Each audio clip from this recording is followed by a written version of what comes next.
6. 6ix9ine. Yeah, so this guy is still a thing. And believe it or not, the rapper is even more controversial than ever. In April, a member of his posse shot around at the crew of fellow rapper Casanova at Brooklyn's Barclays Center. In the backlash that followed, 6ix9ine lost a nearly $5 million headphone deal and was banned from performing at Barclays. In July, he was arrested on an outstanding warrant for allegedly choking a 16-year-old kid at a Houston mall. And in October, 6ix9ine was sentenced to 4 years probation and 1,000 hours of community service. Number 5. Alex Jones. Alex Jones has been a heated figure for many years now. One of the most prominent conspiracy theorists in the world, Jones is responsible for promulgating numerous contentious opinions, including the idea that Obama is a literal demon, that juice boxes turn people gay, and that Democrats. Number 4. Megyn Kelly.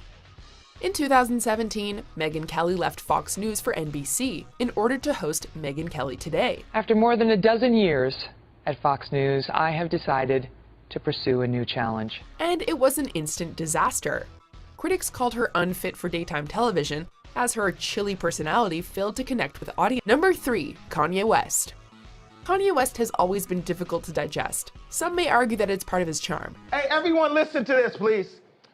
2 days before I was in the hospital, I was on opioids. That said, 2018 has been especially unkind to the influential rapper. In Number 2, the Paul brothers. I've made a severe and continuous lapse in my judgment, and I don't expect to be forgiven. I'm simply here to apologize. We feel like the Paul brothers will never be redeemed. They're just that hateable. First it was Jake, who made headlines for being an absolute ass of a neighbor. In April 2018, he was slapped with a $2.5 million lawsuit for ruining his rental house. Like I said, I apologize to our neighbors, and we're trying to make the living situation better for everyone. He also generated controversy. Number 1. Roseanne Barr. Talk about ruining a second chance.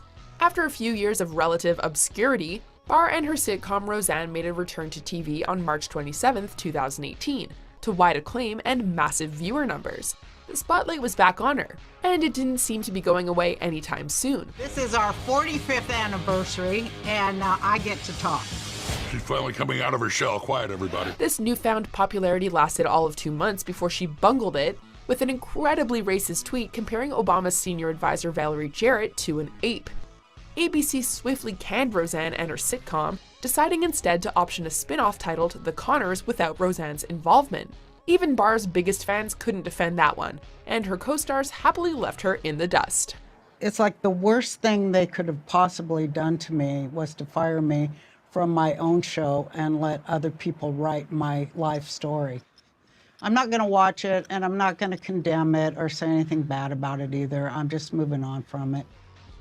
Do you agree with our picks? Check out these other great clips from Watch Mojo, and be sure to subscribe and ring the bell to be notified about our latest videos.